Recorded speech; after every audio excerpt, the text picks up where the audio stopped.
Usually when we talk about diagnosing a problem in our lives, there's this built-in expectation of precision. Oh, absolutely. Yeah. Like, it should just be obvious. Yeah, like engineering. You break your arm, you go to the hospital, the x-ray hums, and, well, it spits out an image. You see that jagged white line on the bone, and the doctor just points a pen at it and says, there it is. That's the fracture. Right. It's clean. It's totally binary. It's either broken or it's not broken. Exactly. And there is a really profound psychological comfort in that, isn't there? Yeah. I mean, we are just wired to like things that are visible, things that can be categorized cleanly, rooted in like undeniable physical fact. Yeah, you identify the fracture, you set the bone, you put it in a cast, and you just move forward. Right. The causal link between the problem and the solution is completely unbroken. But then you step out of the hospital and into the world of modern societal dynamics. You step into the modern dating market, or you try to navigate the corporate hierarchy, and suddenly that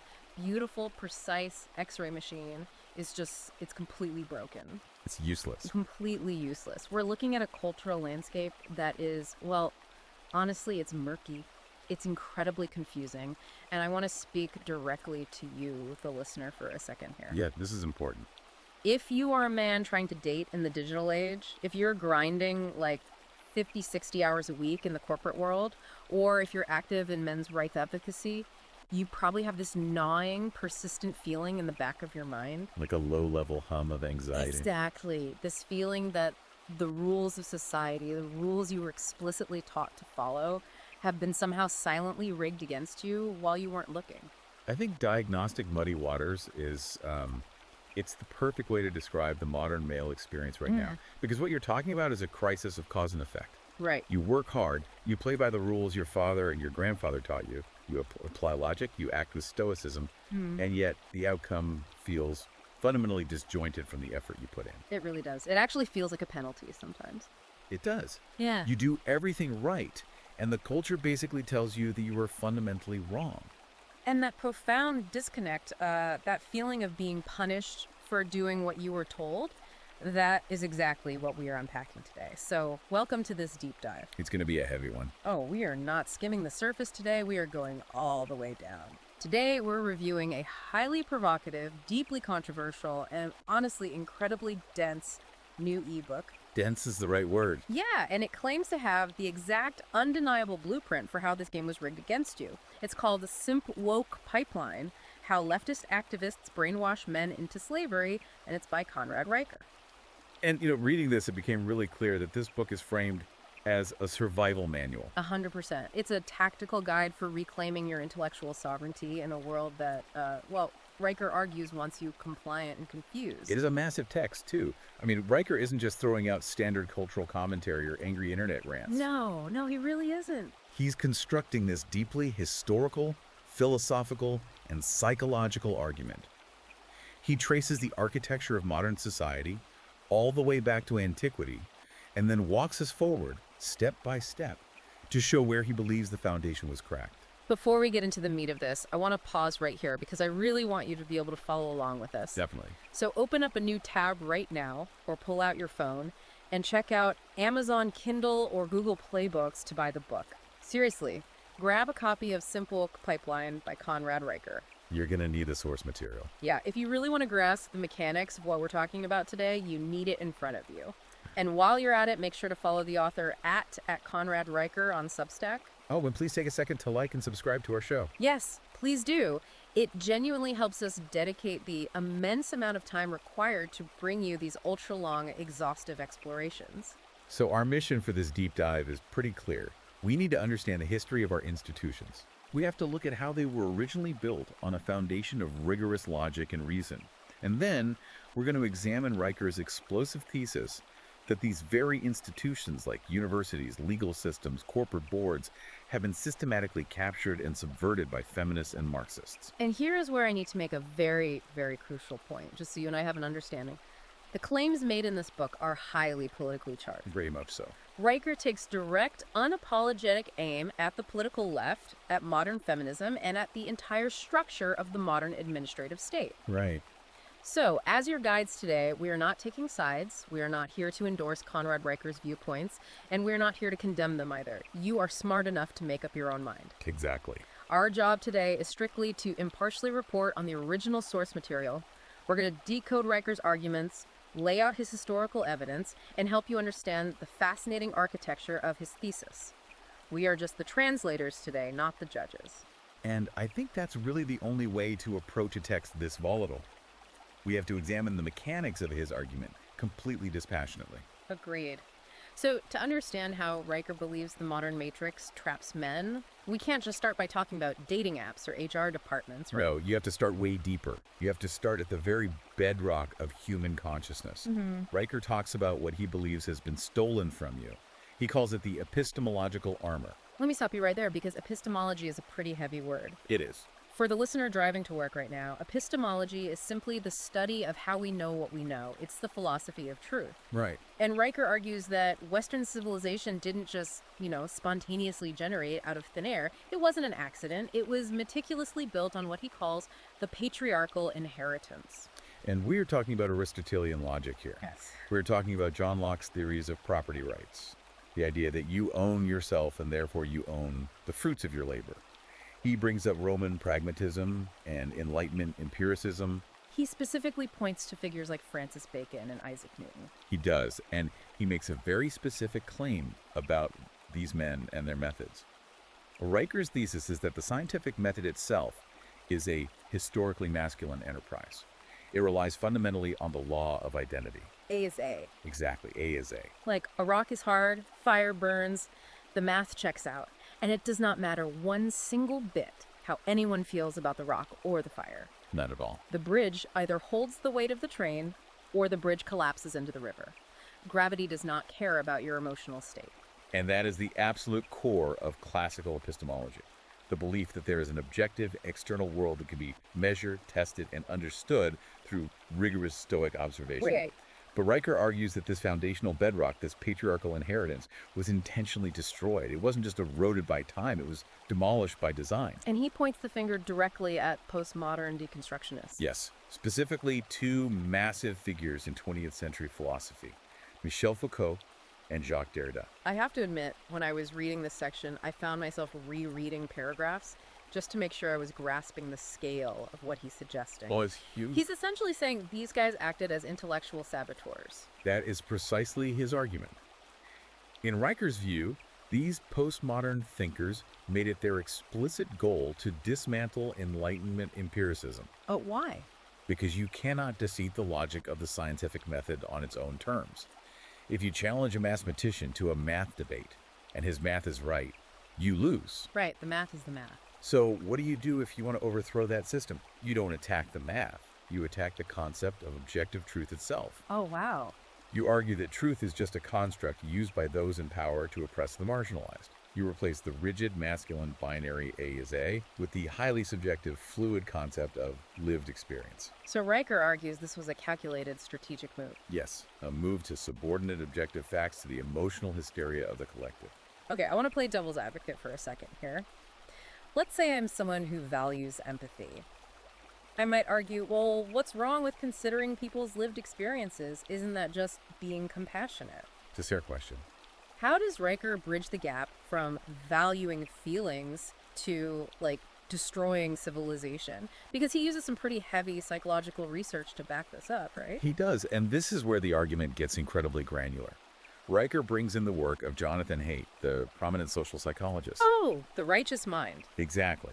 Haidt wrote this brilliant book that maps out human moral foundations. His research shows that human morality relies on several pillars: fairness, loyalty, authority, sanctity, and care or harm. Right, so a healthy, rational man, what Riker would call a sovereign man, balances all of those foundations. Yeah.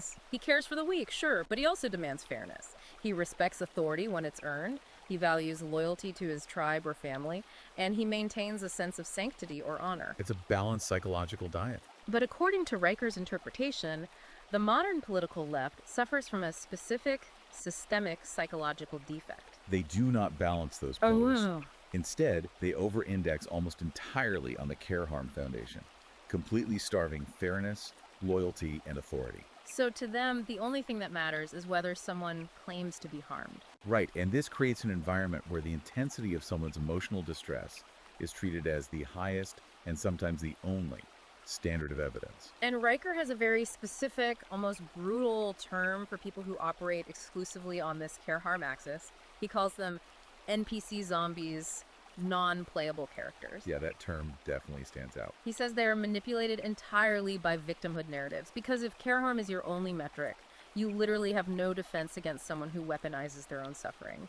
Riker says this completely replaces the Hegelian dialectic. Maybe explain the Hegelian dialectic for the listener, just so we're clear on what's being lost here. Sure. So the Hegelian dialectic is this classic patriarchal idea of adversarial combat for truth.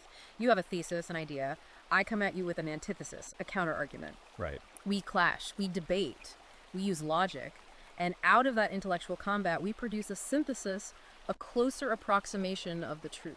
It requires thick skin, and it requires both parties to submit to objective reality. But Riker says the modern left replaces that intellectual combat with Marxist struggle sessions. Accusation and capitulation. Yes, there is no debate. There is only an accusation of harm and the immediate demand that you capitulate and apologize. The left, Riker says, demands that the strong cripple themselves so the weak don't have to experience the discomfort of growing. And this is where the vulnerability becomes a systemic societal issue. If society operates purely on the care harm axis, then whoever can claim the most victimhood wields the ultimate power. It's wild. Empirical reality, the A is A of Francis Bacon, is completely obliterated by subjective emotional validation. I want to introduce an analogy here because reading this section of the book, trying to wrap my head around moving from Locke to Foucault, it hit me like a ton of bricks. Let's hear it. Imagine you have a high-performance computer. Let's say it controls the air traffic for a major airport. The entire system is built on the hard math of ones and zeros. That hard math is the patriarchal inheritance. That's Locke and Newton and Aristotle. The planes land safely because the math is objective. Right. Now imagine a group of activists sneaks into the server room and forcibly installs a new operating system. But this new OS isn't based on ones and zeros. It's based entirely on the user's emotional mood. That is a terrifying prospect for any systems engineer. Or any pilot, for that matter. It's apocalyptic. If the user is feeling sad, 2 plus 2 suddenly equals 5. If the user feels oppressed by the concept of altitude, the gravity sensors just shut off. What happens to the computer? It crashes. But it doesn't just crash in a vacuum. The planes fall out of the sky. How can you build a skyscraper? Or maintain a high-voltage power grid? Or run a functional legal system on an operating system of feelings? You can't. Exactly. Riker's arguing that Western society is quite literally crashing right now because we deleted the objective math and replaced it with subjective mood rings. That is a highly effective way to visualize Riker's epistemological argument. It takes it out of the realm of abstract philosophy and grounds it in structural reality. Yeah. But if we connect this to the bigger picture, we have to ask the practical question. How does this emotional subjective operating system actually exploit the listener in their day-to-day life? Because Riker doesn't just leave this in the ivory tower of epistemology. No. He points straight to the most visceral, immediate, and often painful struggle for most men today. He points to the modern dating market. And this is where I think a lot of guys listening are going to start nodding their heads because Riker introduces a concept he calls the scarcity trap. He doesn't just say dating is hard. He explains the biological and economic mechanics of why it feels so impossible. And he roots this in the work of Nobel laureate Daniel Kahneman, specifically his seminal book, Thinking Fast and Slow. Kahneman's research is fascinating because it proved that perceived scarcity physically alters human cognition. Physically alters it. Yes, it literally narrows your cognitive bandwidth. When your brain believes a vital resource is scarce, whether that's food, water, or in this case, a mate, it panics. It shifts away from long-term rational planning. Exactly. It forces you into myopic, highly irrational, short-term decision-making. So Riker takes this Nobel-winning economic theory, which was designed to explain financial choices, and he applies it to what he calls the gynocentric matrix. Yes. He argues that this matrix intentionally manufactures an artificial scarcity of female affection and intimacy. Notice he says artificial. That's the key word. He's saying there isn't actually a shortage of women, but the system creates the illusion of scarcity, and by doing this, it triggers that primitive panic response. It physically narrows a man's cognitive bandwidth, forcing him to make completely irrational, self-destructive decisions to obtain that supposedly scarce resource. And the delivery mechanism for this exploitation, the tool used to manufacture this scarcity, is the digital metaverse. Riker describes it as the attention economy simp trap. The algorithms that run modern dating apps and social media platforms are not designed to help you find a wife. No, not at all. They're designed to act as hyper-efficient digital pimps. They turn men into Pavlovian dogs drooling on a touchscreen, chasing a dopamine loop of endless swiping that rarely, if ever, results in genuine real-world connection. Riker gives this incredibly tragic, illustrative anecdote in the book to drive this home. He talks about a guy he calls David. Yes, David. I want to spend some time on David because honestly, David is a lot of guys. David is a highly rational software architect. He makes Yep. $250,000 a year. He's doing well. He is a master of the patriarchal inheritance. He debugs catastrophic server failures using pure, cold binary logic. A bit is a 1 or a 0. The code compiles or it fails. He is competent, he is wealthy, and he is logical. But what happens to all that rigorous logic when David logs off his workstation and enters the digital sexual marketplace? His logic completely crashes. It just evaporates. He hits the wall of algorithmic silence on mainstream dating apps. He swipes right on 500 profiles and gets like 2 matches, neither of whom reply. And instead of logging off, realizing the game is rigged, and using his massive intellect to build his own life in the real world, his scarcity-hacked brain looks for a shortcut. The panic sets in, he migrates to OnlyFans. Which Riker specifically notes in the text was launched in September 2016. It was marketed under the guise of empowering the creator economy, but Riker views it as the ultimate weaponization of this artificial scarcity. Exactly. So David starts draining his massive hard-earned savings. He's throwing hundreds, maybe thousands of dollars a month just to get the illusion of intimacy from women who are literally just reading webcam scripts. They don't know his last name. They don't care if he lives or dies. But David's narrowed cognitive bandwidth convinces him that she actually cares about his existence because she said his screen name on a live stream. It's a parasocial nightmare. It really is. And Riker backs this up with brutal, undeniable financial stats. In 2021 alone, OnlyFans made over $900 million in revenue, and the creators took home nearly $3.9 billion. But it operates perfectly on the Pareto principle. The 80-20 rule, yeah. Though in this case, it's way more extreme. That's really extreme. The top 1% of female creators hoard almost all of that wealth, while the bottom 99% of men, the men Riker refers to as simps, bleed their bank accounts dry. Millions of men transferring their tangible Lockean wealth to a tiny fraction of women for literal pixels on a screen. What's fascinating from an analytical standpoint is how Riker diagnoses this tragedy. He doesn't just call David a fool, he says David is a victim of evolutionary mismatch theory. How so? Well, the male brain evolved over hundreds of thousands of years for direct, high-investment, tribal pair bonding. A man is biologically hardwired to provide and protect his mate and his offspring. That is a noble instinct. Sure. But that biological hardware, that deep-seated instinct to provide, has been hijacked by malicious software. You know what it really is when you strip away the evolutionary psychology? It's the ultimate sunk cost fallacy. I was trying to think of how to explain this feeling, and I picture it like a rigged carnival game. Oh, that's a good comparison. Imagine you're at a county fair.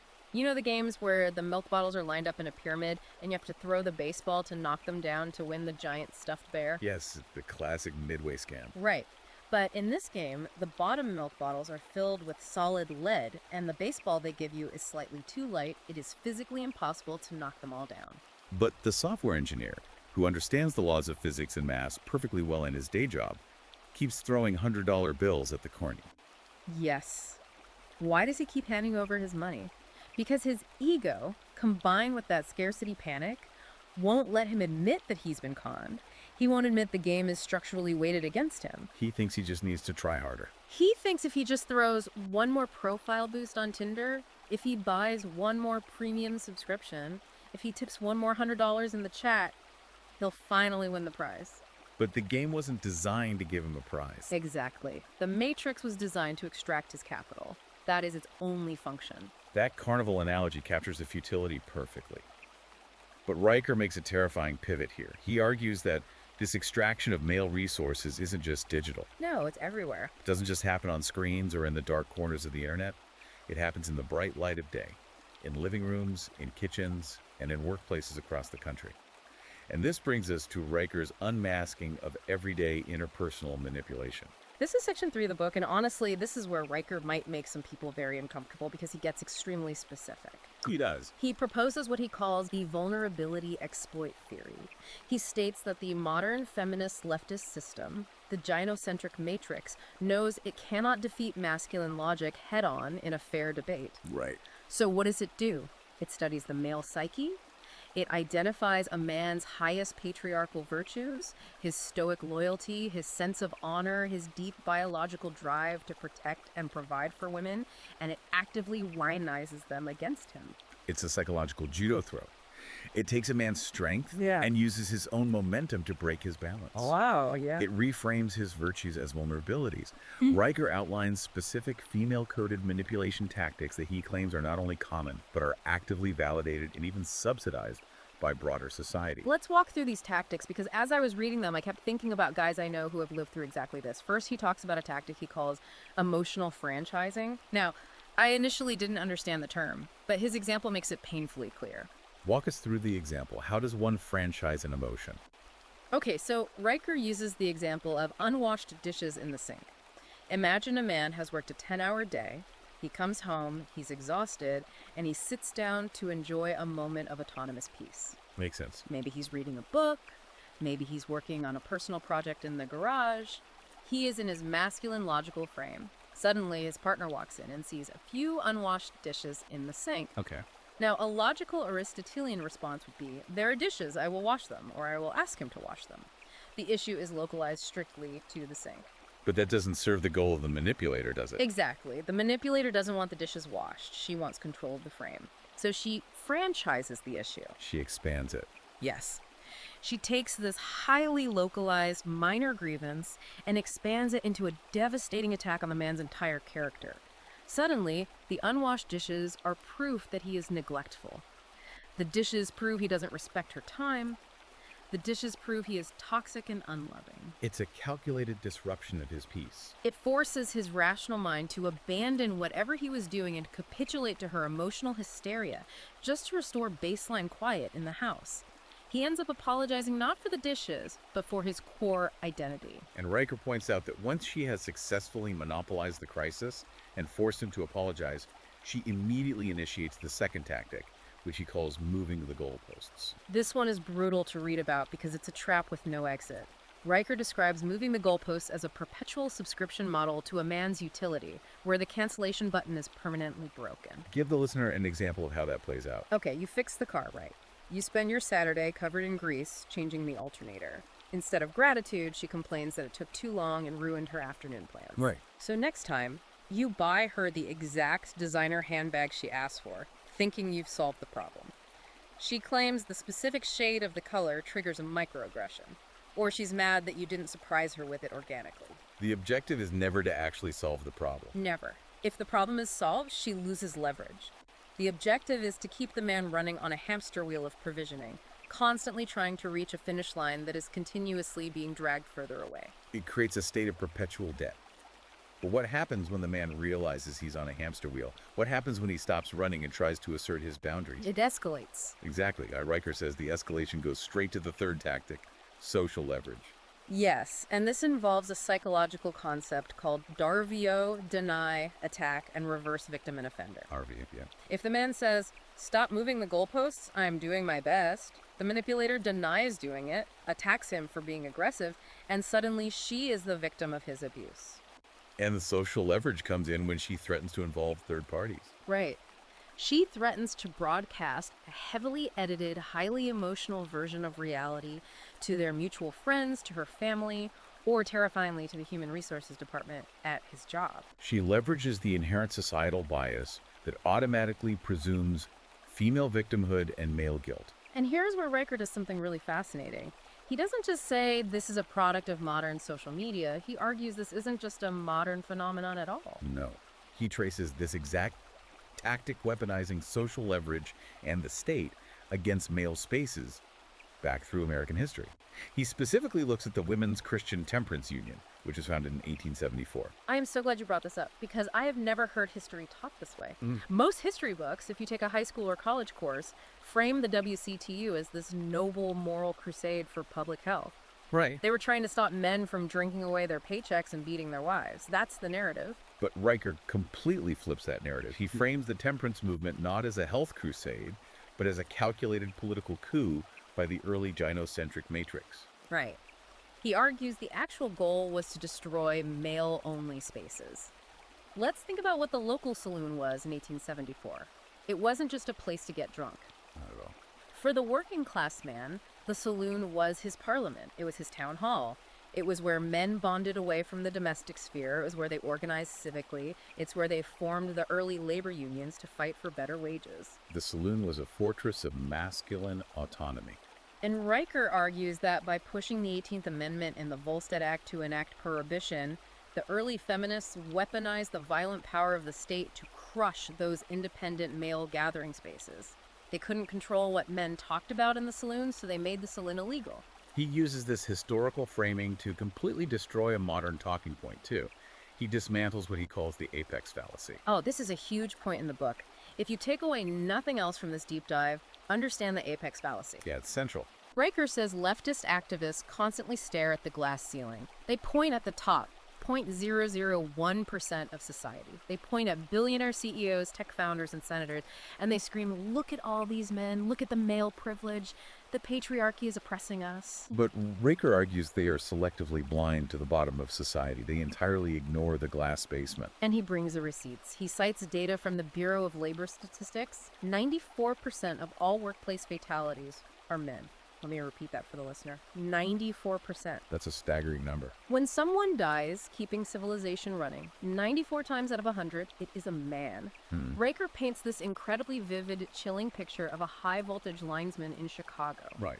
This guy is spiked into a wooden pole, dangling 50 feet in the air, working in 30 below zero weather in the dead of night, surrounded by lethal electricity just to keep the city's power grid alive. It's brutal work. And meanwhile, inside the warm, illuminated apartments that he is risking his life to power, college-educated people are sitting on their couches watching media broadcasts about how toxic and oppressive his masculinity is. It is a striking juxtaposition. Riker argues that men are not privileged. They are treated as disposable utilities. Yes. Society offers them a manufactured scarcity of respect to drive them into performing hazardous, body-destroying labor, only to discard them when their bodies inevitably break down. Look, I have to jump in here with an analogy that Riker uses to explain how the left defends this hypocrisy. He identifies their defensive strategy as the Motte-Bailey fallacy. I love this analogy because it makes so much sense of modern political debates. Break down the Motte-Bailey for us. It's a medieval warfare concept, correct? Yes. So imagine a medieval castle. You have two parts. You have the motte, which is a highly fortified, heavily defended stone tower sitting up on a steep hill. It's safe, but you can't really live or farm up there. Then down below, you have the bailey. The bailey is a sprawling, unfortified courtyard and farmland where all the actual economic extraction, farming, and living happens. It's profitable, but undefendable. Okay, I'm tracking. Riker says modern activists use this exact structure in their arguments. When you challenge them on their systemic extraction of male utility, when you point out the 94% workplace fatalities or the bias in family courts, they immediately retreat to the defensible mutt. They fall back. Yes, they say, oh, feminism, we just want equality. We just want women to be safe and have equal pay. How can you be against equality? That's the defensible tower. It sounds perfectly reasonable. Exactly. But the moment you stop challenging them, the moment you agree and let your guard down, they expand right back out into the bailey. And in Riker's framework, the bailey is the systemic extraction of male utility, the advancement of female supremacy, the implementation of DEI quotas, and the active subjugation of masculine logic. Right. They hide behind the motto of equality to defend the bailey of exploitation. It's intellectual sleight of hand. And Riker argues that if this game is rigged at home in the living room, and if it's rigged in the dating market, it is formally, legally, and officially codified in our institutions. This brings us to Section 4, what he calls the institutional confidence game. We have to look at how the very pillars of society, academia, and the administrative state were captured, because they didn't just fall over on their own. Riker traces the academic capture to a very specific place in time. He points to the year 1933, when a group of Marxist theorists from the Institute for Social Research, commonly known as the Frankfurt School, fled Europe and arrived at Columbia University in New York. Now, wait, let me ask a question here. Why the shift from economics to culture? Classical Marxism is all about the workers overthrowing the factory owners. Why did these guys at Columbia suddenly care about sociology and gender? That is the crux of Riker's historical analysis. He explains that these Marxist subversives realized something devastating to their cause. The Western working class had utterly rejected violent communist revolution. The American working man was too busy building civilization, buying a home, and providing for his family to care about overthrowing the bourgeoisie. The economic revolution failed. So the Frankfurt School pivoted. They shifted tactics. They initiated a cultural revolution through what they called critical theory. And their explicit strategy, according to Riker's reading of their texts, was to dismantle the culture that produced that strong, independent working man. They set out to systematically pathologize the patriarchal male. They took his natural virtues, his stoicism, his reliance on logic, his desire for leadership, and they academically redefined those traits as oppression, toxicity, and neurosis. They poisoned the well of academia. And that poison seeped into the groundwater for decades. But Riker points to a specific modern event where this cultural shift was officially weaponized by the United States government. He points to the administrative state, specifically the Department of Education's Dear Colleague letter issued in April 2011. This is a massive turning point in the book. This is where Riker says the Roman presumption of innocence, the absolute bedrock of Western jurisprudence, the idea that you are innocent until proven guilty, was officially assassinated on American college campuses. The Dear Colleague letter dramatically altered how universities handled allegations under Title IX. It weaponized Title IX. It did. It forced universities to replace actual legal due process, where you have the right to face your accuser and present evidence, with kangaroo courts. These campus tribunals were based entirely on the gynocentric standard of listen and believe. The burden of proof was lowered so dramatically that an accusation was essentially a conviction. Riker compares it directly to the mob hysteria of the Salem witch trials. If a woman points her finger, the man is expelled, his reputation ruined, his future destroyed, all without a single real judge or jury ever hearing the case. And Riker argues that this institutional capture obviously does not stop at the university gates. The students who were indoctrinated in those captured universities graduate, and they flow directly into the corporate world. And this creates what Riker brilliantly terms the bureaucratic gynocracy. The HR departments. Exactly. He describes modern human resources departments not as protectors of the company, but as institutionalized Karens. That's hilarious, but also dark. Yeah, they are the enforcement arm of the Matrix. They weaponize subjective concepts like discomfort and psychological safety to eliminate rational, highly competent male competition from the workplace. He brings up the famous case of James Damore at Google in 2017 to illustrate this perfectly. Damore, a software engineer, wrote an internal memo called Google's Ideological Echo Chamber. Right. Now, Riker points out that Damore didn't use slurs. He didn't use hate speech. He used peer-reviewed evolutionary psychology and biology to explain why there might be gender disparities in tech. He used the scientific method. He used Baconian empiricism to say, hey, maybe men and women have different aggregate interests. And what was the corporate response to his data? Did anyone refute his data with better data? Did they engage in the Hegelian dialectic? No, absolutely not. The HR commissars simply fired him. They fired a brilliant engineer because his objective, mathematically sound facts threatened their subjective feelings. It is the perfect, terrifying illustration of Riker's point. The patriarchal pursuit of truth dies at the corporate gates.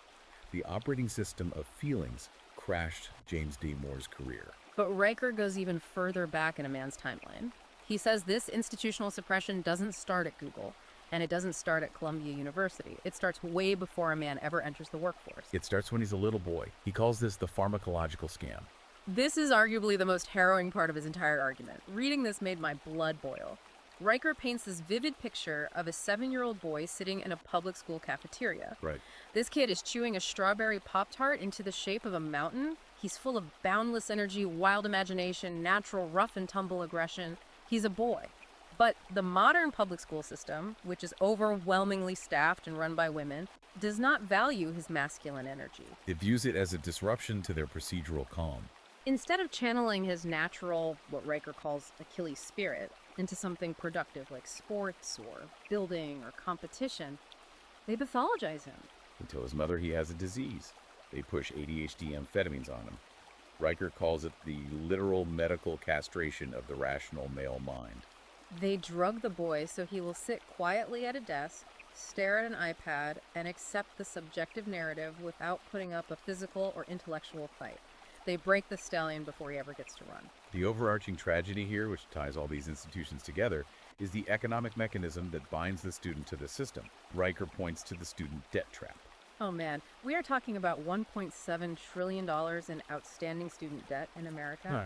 I look at this as the ultimate catastrophic confidence game. I mean, think about the absurdity of this. It's massive. Imagine a young, rational male STEM student. He's good at math. He takes out $80,000 in non-dischargeable federal loans to study thermodynamics and Newtonian physics. Right, he is learning the hard skills required to build the physical infrastructure of reality. He wants to build bridges or design engines. But where do his tuition dollars actually go? Because it doesn't cost $80,000 a year to teach a kid physics. That's the tragic irony. His $80 doesn't go to the physics lab. It subsidizes the massive administrative bloat of the university.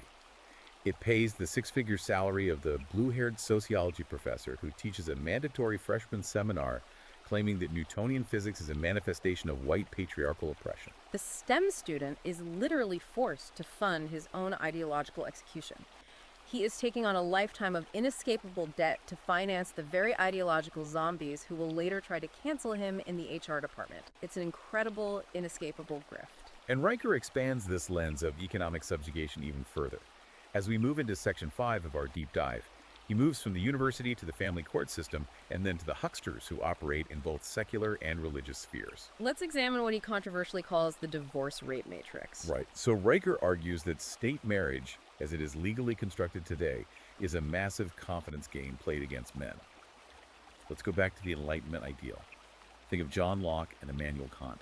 Okay, the ideal was the sovereign individual with natural, inalienable rights.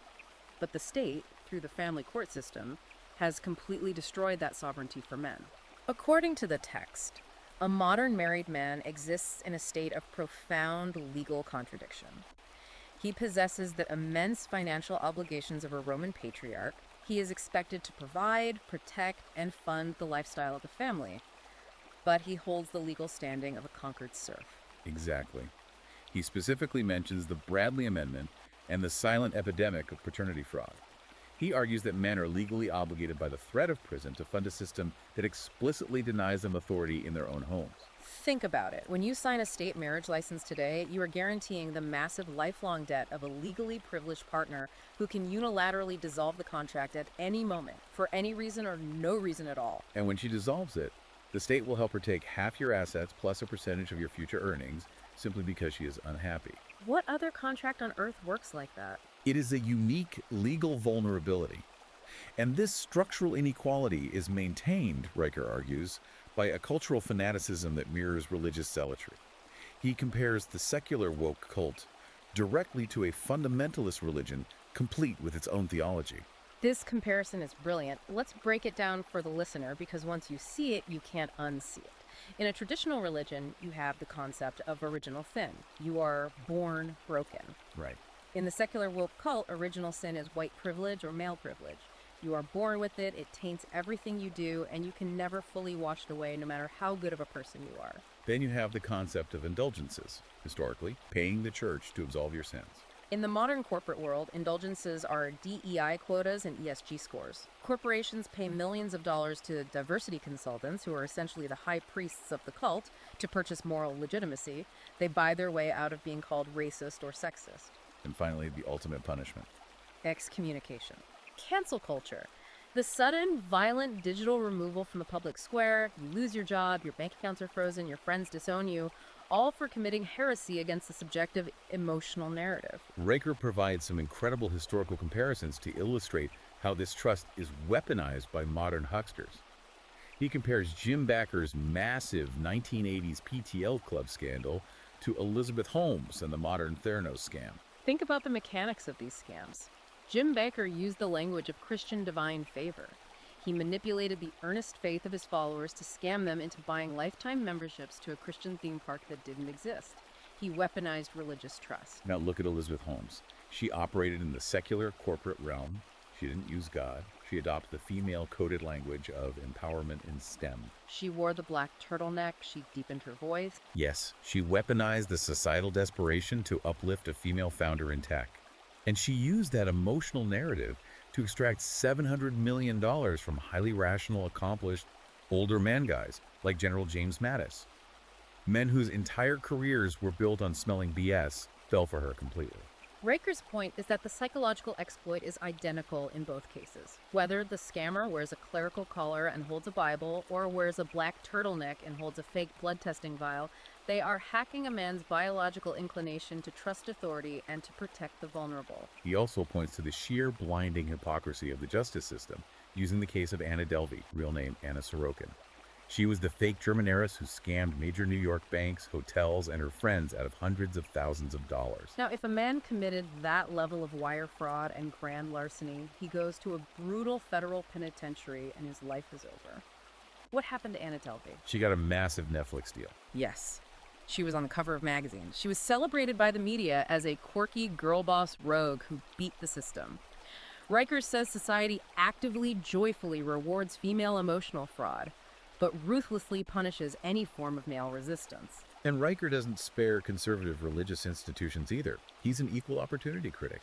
He calls out what he terms spiritual Marxism within the modern church. Right. He says conservative churches will drain the capital of hardworking, rational, married men through tithing, and then use those benevolence funds to overwhelmingly subsidize single mothers. Riker argues this is just the church bailing out the consequences of poor female mate choices while demanding the responsible men in the pews foot the bill.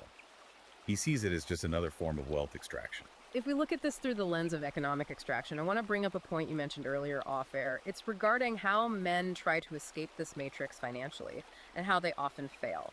You called it the false consensus mechanism in crypto. Yeah, this isn't in Riker's book directly, but it perfectly aligns with his theory of the confidence game, and I want the listener to think about this. A red-pilled guy wakes up. He realizes the fiat banking system is rigged.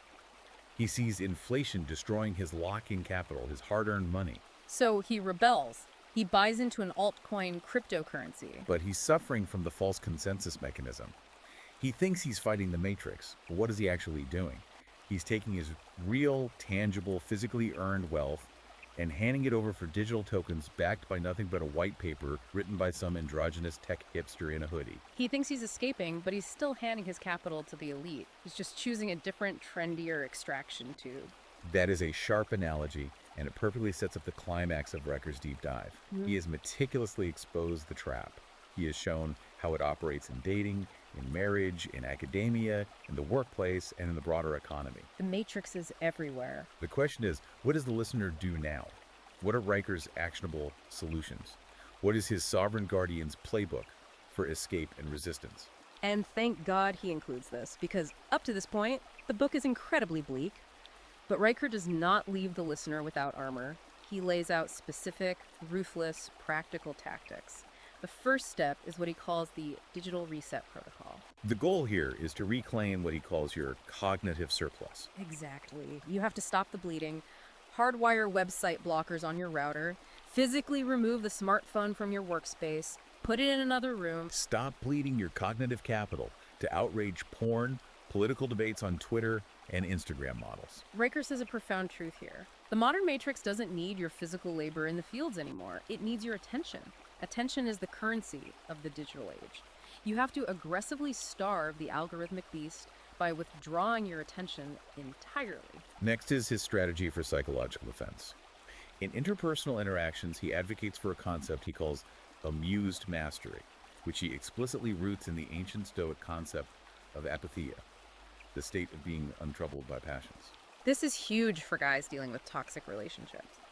When you are faced with a manipulator's emotional tantrum, whether it's the dishes or moving the goalposts, Riker says the absolute biggest mistake a rational man can make is trying to use logic. Don't do it. Do not pull out a mental whiteboard to explain the flaws in her argument. You cannot logic someone out of a position they didn't logic themselves into. If you argue, you validate her frame.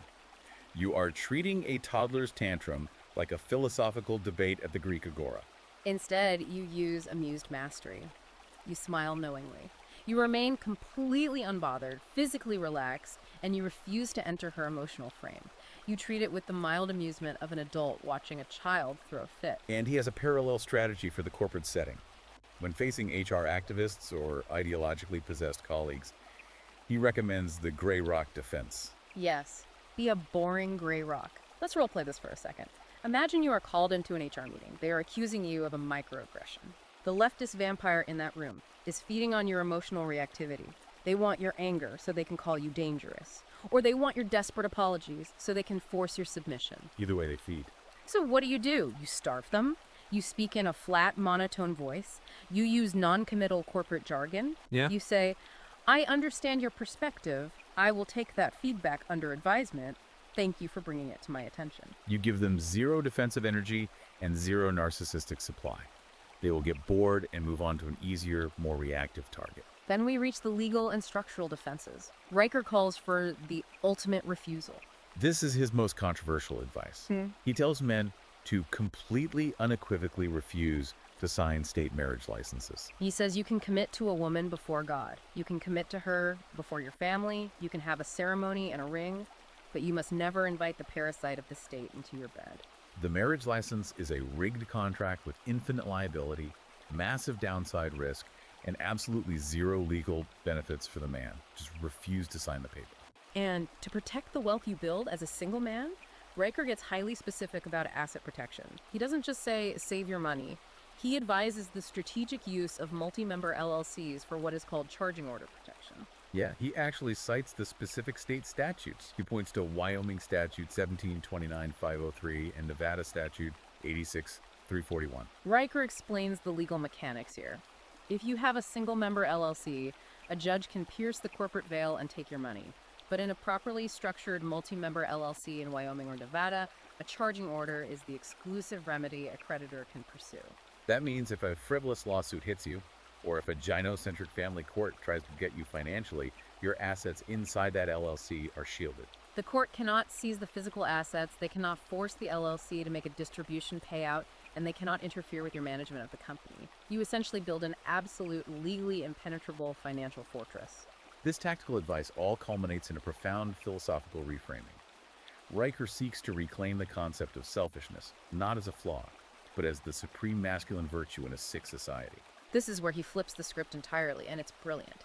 From the day you are born, the system teaches you that self-sacrifice for the collective sacrificing for women, for the state, for the marginalized, is the highest possible good. But Riker brings in Immanuel Kant's categorical imperative to destroy that idea.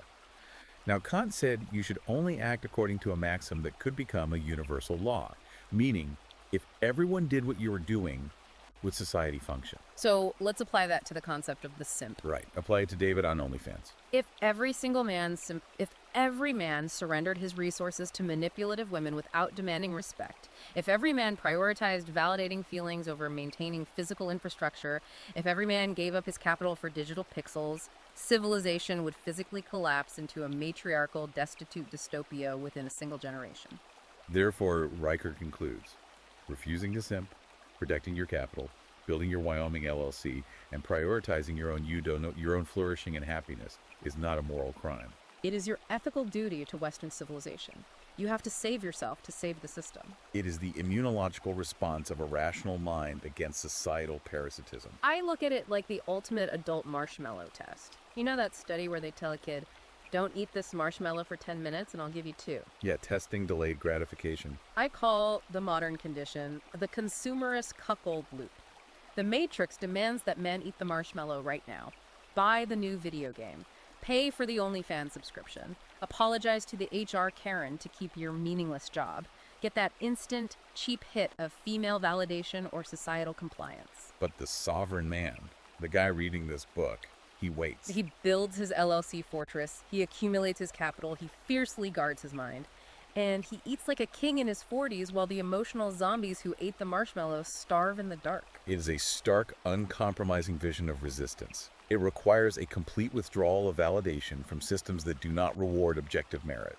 And that brings us to the final, chilling extrapolation of Riker's entire thesis. As we wrap up this deep dive, I want to leave you, the listener, with a thought to mull over long after you turn off this audio. It's a big one. If Riker is right, If Western civilization is forcibly shifting from physical maintenance, which requires masculine logic, tough engineering, risk-taking, and stoicism, over to administrative maintenance, which relies entirely on feminine proceduralism, subjective feelings, and HR tribunals. What happens when the literal infrastructure of the physical world begins to fail? That is not a philosophical question. It is a question of civilizational survival. Exactly. When the high voltage lines snap in the winter, when the internet servers crash, when the steel bridges buckle under the weight of a train, you cannot run a Socratic dialogue to fix it. You cannot run a Marxist struggle session with electricity.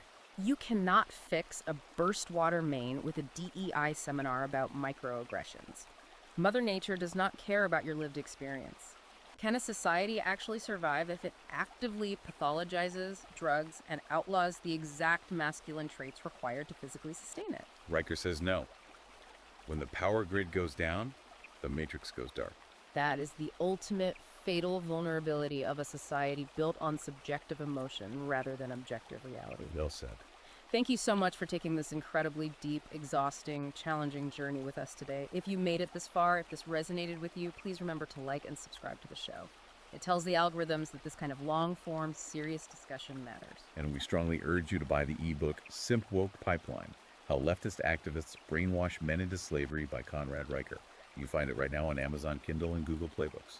And Riker makes a very specific request in the text. If this book opened your eyes, leave a glowing 5-star review on those platforms. He explicitly states that 5-star reviews are the only way to break the algorithmic chains of censorship that try to bury books like this. Finally, make sure you follow the author at Conrad Riker on Substack for his ongoing writings. And we want to reiterate one final time. We are examining the complex mechanics of Riker's arguments today. We are not here to endorse a political platform. But we thank you for engaging with this highly controversial material with an open, analytical mind. The diagnostic waters out there are muddy, my friends. They want you confused. But the X-ray machine of logic is still there, waiting in the corner if you choose to plug it in and turn it on. Guard your mind. Guard your capital. Stay vigilant.